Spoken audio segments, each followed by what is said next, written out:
ആപ്കി അദാലത്തിൽ super star ധർമ്മേന്ദ്രയുടെ മേലുള്ള കുറ്റാരോപണം രാഷ്ട്രീയത്തിൽ ഇദ്ദേഹം മിസ്ഫിറ്റ് ആണ് എന്നുള്ളതാണ്.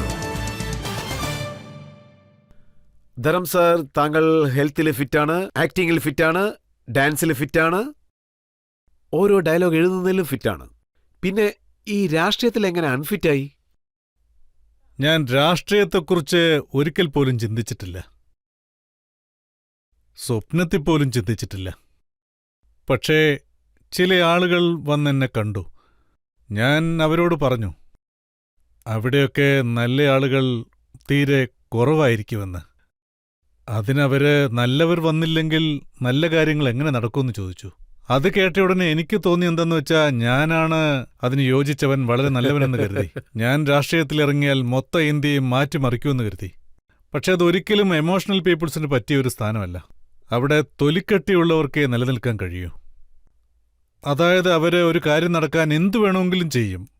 പക്ഷേ ആ ഒരു 5 വർഷം എൻ്റെ ജീവിതത്തിൽ ഏറ്റവും ബുദ്ധിമുട്ടേറിയ നിമിഷങ്ങളായിരുന്നു എന്ന് പറയാം. പക്ഷേ ആ 5 വർഷം ബിക്കിനേരിക്ക് ഞാൻ എന്തെല്ലാം ചെയ്തെന്ന് എനിക്ക് മാത്രമേ അറിയൂ. ഒരുപക്ഷെ ആരെങ്കിലും അവരുടെ വീട്ടിൻ്റെ ആധാരം എടുത്തുകൊണ്ടുവന്നാൽ അവർക്കറിയാം ആ 5 വർഷം കൊണ്ട് എന്തെല്ലാം കാര്യങ്ങൾ നടന്നിട്ടുണ്ടെന്ന്. ഒരുപാട് കാര്യങ്ങൾ നടന്നിട്ടുണ്ട്. പക്ഷേ ആ പേരൊന്നും എനിക്ക് കിട്ടിയില്ല. കാര്യങ്ങൾ ചെയ്യുന്നത് ഞാനായിരിക്കും, പക്ഷെ അതിന്റെ ഫലം അനുഭവിക്കുന്നത് മറ്റുള്ളവരും. അപ്പൊ ഞാൻ ചിന്തിക്കും, എനിക്കെന്തിനാണ് പേര് കൊത്തിവെച്ച കല്ലുകൾ? കുറച്ചുനാൾ കഴിയുമ്പോൾ കല്ലൊക്കെ മണ്ണിനടിയിലായി പോവും. പക്ഷേ ചില വിഷയങ്ങൾ എടുക്കുകയാണെങ്കിൽ അത് കാരണം കാണിച്ച് അതിൽ വിജയിക്കുകയും ചെയ്യും. അതായത് അവിടെ ഒരു സുർസാഗറുണ്ട്. അവിടെ ബിക്കനേറിൽ ശരിക്കും പറഞ്ഞാൽ ഒരു വലിയ മുറിവുണ്ടായിരുന്നു. ജനങ്ങൾ വളരെ വിഷമത്തിലായിരുന്നു. വീട് വിട്ടിറങ്ങിപ്പോയി. ആ സ്ഥലത്തെ ഒരു മനോഹരമായ സ്ഥലമാക്കി മാറ്റി. പിന്നീടത് വളരെ നല്ല പ്രദേശമായി. ഇപ്പോൾ ജനങ്ങൾ സന്തോഷവന്മാരാണ്. അവർ തിരിച്ചെത്തി. ഭൂമി വിലയും കൂടി. റോഡ് പോലെയുള്ള ഒരുപാട് വികസനങ്ങൾ ഞാൻ അവിടെ ചെയ്തു. പക്ഷേ ഞാൻ ഇക്കാര്യത്തിൽ ഒരുപാട് ബുദ്ധിമുട്ടി. ഞാൻ എന്തിനാണ് ഇക്കാര്യത്തിന് സമ്മതിച്ചതെന്ന് ചിന്തിച്ച് ബാത്റൂമിൽ കയറി കണ്ണാടിയിൽ തലയിടിച്ചിട്ടുണ്ട്. जहाँ रूह सहमत नहीं वहाँ उसकी रहमत नहीं. എനിക്ക് ശരിക്കും അതൊരു നരകമായിരുന്നു. ഞാനത് സമ്മതിച്ചു. താങ്കൾക്ക് എന്തുകൊണ്ട് അത് ഇഷ്ടപ്പെട്ടില്ലെന്ന് വെച്ചാൽ താങ്കൾ പറയാറുണ്ട്, ആക്ടിംഗ് എന്റെ കാമുകിയാണ്. അതെ. അപ്പോൾ രാഷ്ട്രീയം താങ്കളുടെ ചിഹ്നവീടാണ്. നിങ്ങൾ പറഞ്ഞത് വളരെ ശരിയാണ്. പിന്നെ മറ്റൊരു കാര്യവും ഞാൻ വായിച്ചിരുന്നു. താങ്കൾ പറഞ്ഞു താങ്കളോട് വീണ്ടും ഇലക്ഷനിൽ നിൽക്കാൻ പറഞ്ഞപ്പോൾ താങ്കൾ അതിന് വലിയ താല്പര്യം എടുത്തില്ലെന്ന്. ആരാ പറഞ്ഞത്? ഇതൊരു പേപ്പറിൽ വന്നതാണ്. ഏത് വിഡ്ഢിയാണ് ഇത് എഴുതിയിരിക്കുന്നതെന്ന് താങ്കളും അഭിപ്രായം പറഞ്ഞു. ഇത് സത്യമാ. ഇത് ഞാൻ ശരിക്കും പറഞ്ഞതാണ്. ബുദ്ധിമുട്ടുകളെക്കുറിച്ച് ജനങ്ങൾക്കറിയില്ല. രാഷ്ട്രീയത്തിലും ബുദ്ധിമുട്ടുകളുണ്ട്, അതുപോലെ തന്നെ ആക്ടിങ്ങിലും ബുദ്ധിമുട്ടുകളുണ്ട്. ഒരു 19,000 അടി ഉയരത്തിൽ. അതെ, Khardungla, highest road in the world. ഓക്സിജന്റെ കുറവ്, അവിടെയും ഞാൻ പ്രവർത്തിച്ചിട്ടുണ്ട്. എൻ്റെ മേക്കപ്പ് മാൻ, അങ്ങനെ പലർക്കും സുഖമില്ലാതായി. പിന്നെ സ്കിന്നൊക്കെ ഇങ്ങനെ പൊട്ടാൻ തുടങ്ങി. സോൾജിയേഴ്സൊക്കെ അവിടെ എങ്ങനെയാണ് ജോലി ചെയ്യുന്നതെന്ന് എനിക്കറിയില്ല. അവിടെ LMG ഒക്കെ ഇട്ടുകൊണ്ട് മലമുകളിലേക്ക് ചെന്ന് അവിടുന്ന് ഞാൻ ഇറങ്ങി. എൻ്റെ കൂടെ മാക്കുണ്ടല്ലോ, അതായത് സുരക്ഷയ്ക്ക് വരുന്നവർ, അവര് ഒരു 3 പേരുണ്ടായിരുന്നു. അപ്പോൾ ചേതൻ പറഞ്ഞു, ധർമ്മേന്ദർ, നിങ്ങൾക്ക് അവിടെ പോകാൻ പറ്റുമോ? അവിടേക്ക് സൂം ചെയ്തെടുക്കണം. നീ പോവാണെങ്കിൽ ഇവരും നിന്റെ കൂടെ വരുമെന്ന് പറഞ്ഞു. അവിടെ ചെല്ലുമ്പോൾ, അതായത് കൂടെ മാക്കുണ്ടായിരുന്നല്ലോ, ആ കൂടെ വരുന്നയാള്, അദ്ദേഹം, ഞാൻ അദ്ദേഹത്തെ അതിശയത്തോടെ നോക്കുകയാണ്. ഞങ്ങൾ ഫുൾ യൂണിഫോം പോലെയാണ്, പക്ഷെ കയ്യിൽ വെള്ളമില്ല. അപ്പോൾ എൻ്റെ കയ്യിലൊരു ചെറിയ ബാഗുണ്ടായിരുന്നു പുറകിലായിട്ട്. അത് ആടിക്കൊണ്ടിരുന്നു. അതിലൊരു ആപ്പിൾ ഉണ്ടായിരുന്നു. അതെടുത്ത് അയാളുടെ വായിലേക്ക് പിഴിഞ്ഞു കൊടുത്തു. എന്നിട്ട് ഞാൻ ആളോട് പറഞ്ഞു, പറ്റുമെങ്കിൽ പോകാം, അല്ലെങ്കിൽ തിരിച്ചു പോകാമെന്ന്, അല്ലെങ്കിൽ മരിച്ചു പോകുമെന്ന് പറഞ്ഞു. അയാൾ പറഞ്ഞു, ചേതൻ സാറ് വല്ലതും പറയുമെന്ന്. ഞാൻ പറഞ്ഞു, ചേതൻ സാറിന്റെ കാര്യം ഞാൻ നോക്കിക്കോളാം, നീ പേടിക്കണ്ടെന്ന്. ഇതുപോലെയുള്ള ഒരുപാട് ബുദ്ധിമുട്ടുകൾ ഞങ്ങൾ തരണം ചെയ്തിട്ടുണ്ട്. സോ ഗുലാമിയില് രാജസ്ഥാനില് 47 ഡിഗ്രി ചൂടിൽ. അതെ, 47 ഡിഗ്രിയിൽ അഭിനയിച്ചിട്ടുണ്ട്. ജോലിയല്ലേ, വേറെ എന്ത് ചെയ്യാനാ? അതാണ് നമ്മുടെ പാഷൻ. ജോലി ചെയ്യുന്നതൊരു പാഷനായാൽ എന്ത് കാര്യമാണെങ്കിലും നമ്മളത് ചെയ്തിരിക്കും. അലാസ്കയിലേക്ക് പോകാനും തയ്യാറാണ്. എനിക്ക് ജോലി ചെയ്യാൻ ഇഷ്ടമാണ്. വെയിലാണെങ്കിലും മഴയാണെങ്കിലും തണുപ്പാണെങ്കിലും.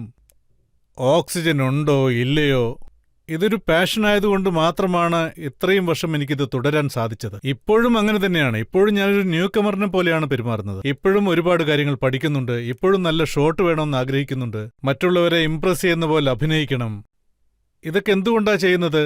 എനിക്ക് കിട്ടിയ ഈ നിലയും വിലയും സ്നേഹവും അതിനെയൊക്കെ ഞാൻ ബഹുമാനിക്കുന്നു.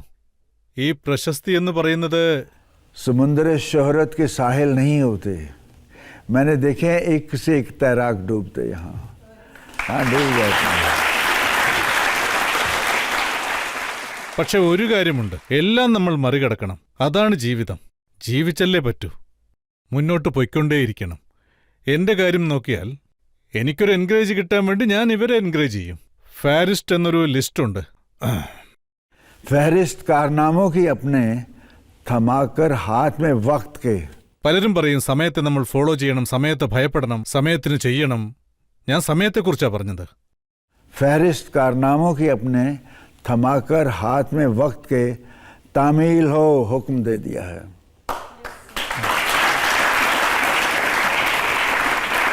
नक्शे पा पैरों के निशान, नक्शे पा फतेह के अपनी छोड़ने बाकी हैं अभी. रुख हवाओं के मोड़ने बाकी हैं अभी. सबक खतरों को सिखाने बाकी हैं अभी. यलगार हो, बुलंद हो नारा जांबाजी. मिलेगा ना सानी कोई वर के तारीख अपना, जहाँ पे खेल जाने के इरादे बाकी हैं अभी.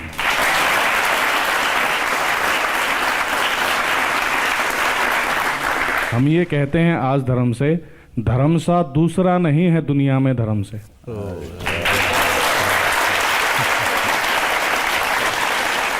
പിന്നെ എൻ്റെ ചോദ്യം എന്താണെന്ന് വെച്ചാൽ, എനിക്കിപ്പോൾ 40 വയസ്സായി.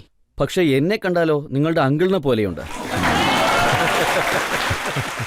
നിങ്ങളുടെ ഈ സൗന്ദര്യത്തിന്റെ രഹസ്യം എന്താണ്? അത് ഞങ്ങളോടും പറയുകയാണെങ്കിൽ വളരെ നന്നായേനെ. ദേ നോക്കൂ, ആത്മാവ്. ഈ മുഖം നമ്മുടെ ആത്മാവിന്റെ കണ്ണാടിയാണ്. प्यार मोहब्बत आपका सेंचता है जज्बात को मेरे. प्यार मोहब्बत आपका सेंचता है जज्बात को मेरे. इसीलिए आज भी जवान हूँ मैं.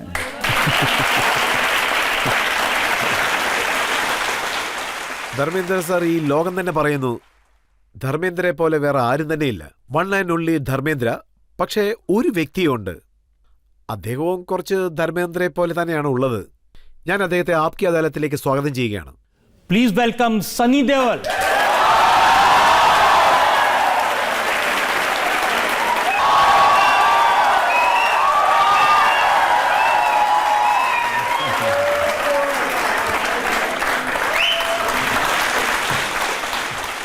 ഇത് താങ്കൾക്കൊരു സർപ്രൈസാണ്.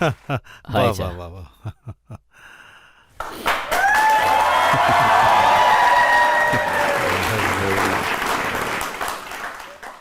സണ്ണി, ആപ്കി അദാലത്തിൽ താങ്കൾ താങ്കളുടെ അച്ഛനെക്കുറിച്ച് പല കാര്യങ്ങളും പറഞ്ഞിരുന്നു. വീണ്ടും താങ്കളുടെ അടുത്ത് ഇമോഷൻ കാണുന്നുണ്ട്, കണ്ണീര് കാണുന്നുണ്ട്. താങ്കൾക്ക് എന്താ പറയാനുള്ളത്? ഞാനെല്ലാം പുറകിലിരുന്ന് കണ്ടു. പുറകുന്ന് കാണുമ്പോൾ എല്ലാം കാണാൻ നന്നായിരുന്നു. ബാക്കിലിരിക്കുന്നവരൊക്കെ കുസൃതികളാണ്, നല്ല മുഖങ്ങളാണ്. അവരൊക്കെ പുറത്ത് വരട്ടെ, കാണിച്ചു തരാം. ഞങ്ങൾക്ക് ഇത്രയും വലിയ സ്നേഹം കിട്ടിയിട്ടുണ്ട്. അച്ഛൻ പറഞ്ഞതുപോലെ ഞങ്ങളുടെ വളർച്ചയ്ക്ക് ഇവിടെ ഇരിക്കുന്ന താങ്കൾ എല്ലാവരുമാണ് കാരണം. അത് എവിടെ പോയാലും കാണാൻ പറ്റും. ഇതാ ഇവിടെയും കാണാൻ പറ്റുന്നുണ്ട്. നിങ്ങളുടെ സ്നേഹം അത്രയ്ക്കും വലുതാണ്. ഞാൻ എന്താ കരുതുന്നത് വെച്ചാ, ധർമ്മേന്ദ്ര സാറിനെ കുറിച്ച് താങ്കൾ തന്നെ പറയൂ. എന്തെങ്കിലും അച്ഛന്റെ ബന്ധങ്ങളെക്കുറിച്ച്. അച്ഛൻ്റെ ബന്ധം എന്താണെന്ന് വെച്ചാൽ, ഞാനും എൻ്റെ അച്ഛനും എന്ത് ബന്ധമായിരുന്നു അത് തന്നെ. അതായത് ശരിക്കും പറയുകയാണെങ്കിൽ ഞാൻ വളരെ എമോഷണലാണ്. ഇതുപോലെയൊക്കെ എന്തെങ്കിലും സംഭവിച്ചാൽ എന്നെക്കൂടെ സംസാരിക്കാൻ കഴിയില്ല. ആദ്യം കണ്ണീര് ആർക്കാണ് വരുന്നത്, താങ്കൾക്കാണോ അതോ അച്ഛനാണോ? മകനെന്ന് വെച്ചാൽ ആദ്യം എനിക്കല്ലേ വരേണ്ടത്. അങ്ങനെയൊന്നുമില്ല. പക്ഷേ ഞാൻ എപ്പോഴും പറയുന്ന ഒരു കാര്യമാണ്, ഒരു മനുഷ്യൻ ഒരു സ്ഥാനത്തുണ്ടെങ്കിൽ അതിന് കാരണം അവരുടെ പേരൻസ് മാത്രമാണ്.